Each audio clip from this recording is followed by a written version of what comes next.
remember, there will be live coverage of all the election results and the lead starting 8 a.m. today. We are building up to the big day where Jammu and Kashmir will be voting. We'll have several panelists coming in and joining us right through the day. Experts from both the states of Jammu and Kashmir and Jharkhand, the two battleground states, all day long here on Headlines Today. The big question, of course, how will this election play out nationally? That's the next big question that I want to pose. What will be the national impact of what happens in this election? Let's go straight to the Congress and BJP headquarters now, because it's early in the morning, but our correspondents are out. Asher is in the Congress headquarters. Brajesh Pandey is at the BJP headquarters. Also, Anil Dhar is joining us of the National Conference from Srinagar. But first, to our two correspondents very quickly. Brajesh Pandey, give me a sense at the BJP headquarters. Are they seeing this to be another bright day on what's been a remarkable year for the BJP? So is there already a mood that this is going to be the day when they will win Jharkhand and maybe make a big breakthrough in J&K? Well, yes, Rajdeep. They are very hopeful that they will win very big in Jharkhand and will emerge as the single largest party in the J&K. And this, this kind of fits into their Mission 2017, when they aim to have a full majority in Rajya Sabha, which will also make sure that, they don't suffer like they suffered in the winter session of the parliament. And if they win these two seats, it will also be very, very close to their declared ambition of a Congress Mukta Bharat. Because after losing these two states, Congress will be relegated to only 3-4 states, and the BJP will emerge as the single biggest national party. And where is Amit Shah, the man who is expected, who has been plotting and planning all this Mission 44? Is he in Delhi or is he still travelling across the country? Well, Rajdeep, Amit Shah is travelling, and Amit Shah, last heard, is making several rallies, has done several rallies and press conferences in South, which is the next mission of BJP, as they say that they plan to make big inroads into South, and Amit Shah has held several big rallies both in Kerala as well as in Tamil Nadu. But what we have been told is that he will definitely come to Delhi today, and if BJP wins big in Jharkhand and emerges single largest party in Jammu and Kashmir, then there will be a cause of immense celebration within the BJP, because winning big in Jharkhand is something which many of them perceive as a foregone conclusion, but emerging as the single largest party within J&K will be seen as a major breakthrough for the BJP, and they think that if they emerge as the single largest party in J&K, then sky is the limit for them. Rajdeep? Sky is the limit. Meanwhile, I don't think sky is the limit at the moment for the Congress party, because they are very much down to earth in this year of 2014. Asher, I see you're well clothed, and I see the Congress office as usual is deserted. Well, the Congress office is deserted, Rajdeep, and it's something like that they've resigned to their fate, and they've resigned to the inevitable. The year started badly for them, and now also there's very little hope as far as the Congress is concerned. We've seen that in private conversations, leaders have resigned themselves in both the states. The maximum they expect in Jammu and Kashmir is they'll match up to what they came last time round, but Jharkhand, they have very little hope as far as this election is concerned. Then, since you're saying that they've resigned themselves to the faith, introduce to our viewers Mani Shankar Iyer, joining us early in the morning. Mani, good morning. I presume you have not resigned yourself to your faith, otherwise you wouldn't be here so early this morning. Do you still hope, as you did a couple of days ago when we showed the post polls, that maybe there could be a surprise? I don't know that there'll be a surprise, but why should one not hope? You live eternally in hope, the four-letter word hope that keeps every politician going. What's the best case scenario you believe for the Congress party today? That the BJP wave should break on the Pir Panjal.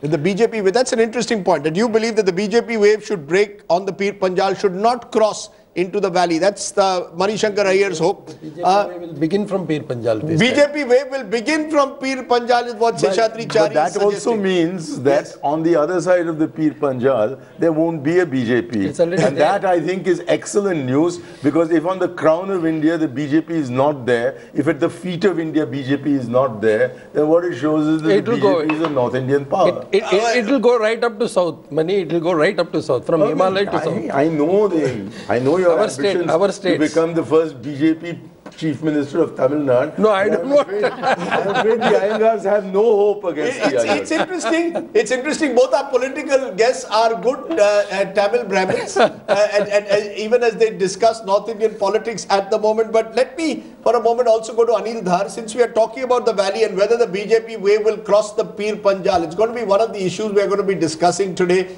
in some detail. Mr. Dhar, is there a fear that the BJP lotus could actually bloom in the valley this time? Do parties like you all fear it? Or do you believe that that has always been a bit of an exaggeration in this entire election campaign? Well, Rajdeep, I'll tell you there is a strange paradox to the political scenario of Jammu and Kashmir.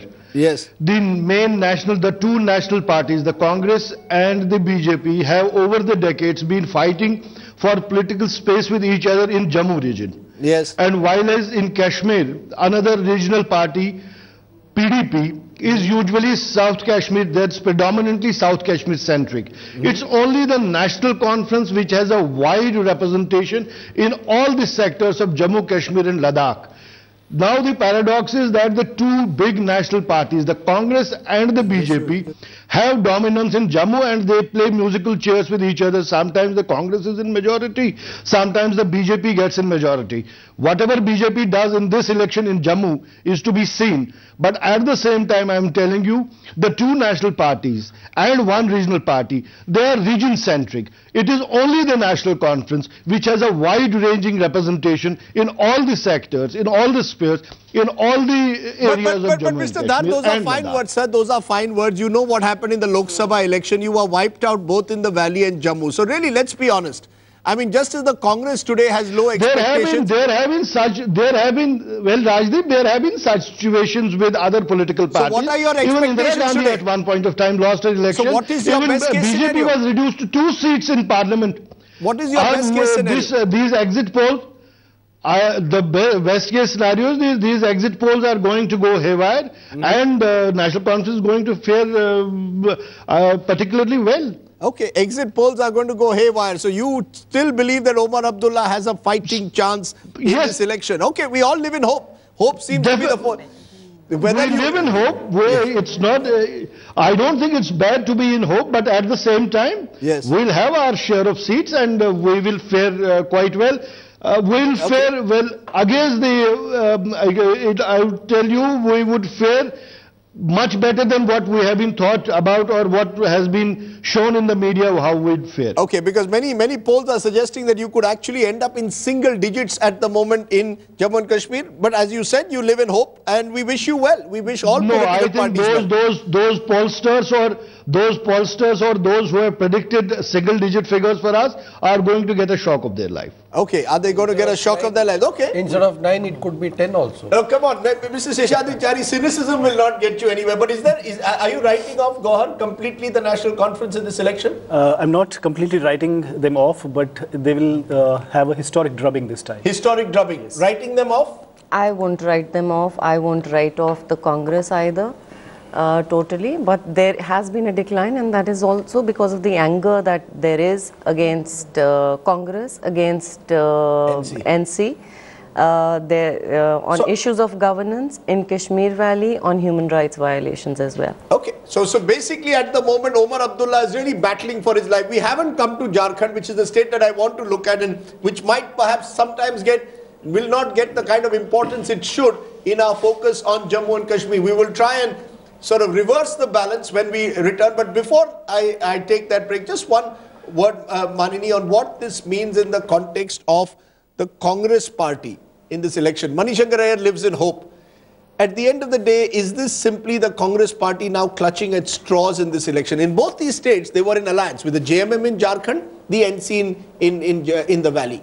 Do you believe the Congress party really is in serious trouble at the moment? Yes, of course. I mean, but the Congress's party's real drubbing took place in May, in May but are they still not got over that May drubbing? No, but 6 months is hardly any time. I mean, 6 months for the BJP wave, once the wave starts receding, if it recedes, it takes a year, 2 years. In fact, it's surprising that in 6 months, we're already talking about whether the BJP wave is receding. And the Congress is down in the dumps. It will take them a long time to come up. And I think that, in addition, in both these states, they have been in coalition partners, and anti-incumbency is playing a huge role, because this, Mrs. Chari talks about aspiration. The flip side of aspiration is you get impatient very quickly. Impatient, angry very quickly. And so an incumbent government always faces... Point taken. So the incumbent governments are facing trouble both in Jharkhand and in Jammu and Kashmir. Let's take a break. As we head into the break, let's listen in. We've heard from the National Conference. What about the PDP? Many believe they will be the party to beat today in Jammu and Kashmir, particularly in the valley. Will this be the day when Mufti Mohammad Saeed returns as Chief Minister of Jammu and Kashmir? As we head into the break, listen in to Naeem Akhtar, the Chief Spokesperson of the PDP. Back with more in a moment from now. At this point of time, we are waiting like everybody else for the final outcome, which has gone into the machines. But there is a great sense of satisfaction at the manner in which the elections were conducted. In my memory, these are perhaps the most fair and cleanest and most transparent elections that have ever been held in Jammu and Kashmir. A very peaceful atmosphere prevailed, which was partly responsible for the large turnouts. And this is, I think, the most credible so far, the credible expression of faith by the people of Jammu and Kashmir in the democratic process. If the big question in Jammu and Kashmir is, will the lotus bloom in the Pir Panjal and beyond, the big question in Jharkhand is, will a state after 15 years of unstable government finally get a stable government? Manisha Priyam, as someone who's tracked this state very closely, my guests from Jammu and Kashmir are saying anger and aspiration are the two defining qualities of the elections in Jammu and Kashmir. Would I be right in saying similar sentiments are being expressed also in Jharkhand? Not as much anger, and the aspiration is really desperation. I mean, India's poorest, literally. And if you see, there were pictures from Saranda that struck me once. There's a man sitting down and he'd made a hole in the water and there was a water spout coming out and he had his hands like this sitting at the water spout. And as I saw, I said, what is this? And the man turned around and told me, this is clean water. So then I realized that this was the difference. Here we are talking about ROs and clean water. The cleanest that's still available in a Saranda is a man going back to the age when man lived just with nature. So here we are, these are the differences within the country. India's poorest reposing their faith that this process of democracy will get them the right to squat on the land. But as you've been telling me, Mr. Modi has been selling a dream to the people of Jharkhand. He's virtually promised them everything that he could possibly promise a state. So therefore, he is selling a dream. And he's selling a dream to the poorest state in the country. Do you believe, therefore, that the mood is for change or for someone who wants, or hope, or someone who's willing to buy that dream? Because for 15 years, every dream sold in Jharkhand has been dashed by the government in power. Yes, indeed, this is also the state where, if you realize, the entire architecture of nationalization of Indira Gandhi was based on no other state but the resources of this state. The coal nationalization, the mines, its resources, its people have paid. They've been clutching on to the green grass above. The mines are vacant now. They have nothing to live by, not even a hope. So their desperation, but the promises of Mr. Narendra Modi, made in very effective and very regional and local ways, even in Jharkhand, promising different things to its different parts. But when people have turned out in large numbers, they have indeed this time decided to repose their faith in the words of Mr. Modi, and that could be seen at the rallies, where old women, school children coming out in large numbers and asking the answer to the question, what does Achhe Din mean for us? You know, before I take a break, what does this word change mean, you think, Mani, in political terms? You know, when voters, we are seeing this with voters wanting change. How do you define that? Because 2014 is being seen as a year of change. Whether it's Maharashtra, whether it's Haryana, possibly now Jharkhand, Jammu and Kashmir, we saw it in the general elections. Parivartan has been the big word in a sense of 2014. Do you define it as anger, aspiration? How would you define this word change? I think I define the word change as a desire to see that governance is responsive to individual grievances and community grievances. And the biggest failure of the Congress governments has been that instead of dealing with the aspirations of communities and peoples, we have been dealing with the aspirations of Wall Street and Nariman Point. That's interesting because, you know, many would say that Nariman Point doesn't vote as much as the people in Jharkhand. You know, the people that Manisha is speaking of, you know, the poorest of the poor will still go and vote, while the people in Nariman Point will take their weekends off. Absolutely, which is why we should have concentrated, we should have followed the Rajiv Gandhi path, instead of which we went on to a different path and we're paying the price of it. I'm glad that Manishankar Iyer sometimes wears his bipartisan hat, because when he does, then he sometimes, in a sense, reflects what he believes is wrong with the Congress party. Clearly, change is in the air. Is that going to reflect both in Jammu and Kashmir and Jharkhand? That's the big question. Will Jharkhand also, for the first time now, see a stable government? And is the lotus all set to bloom in the state of Ranchi?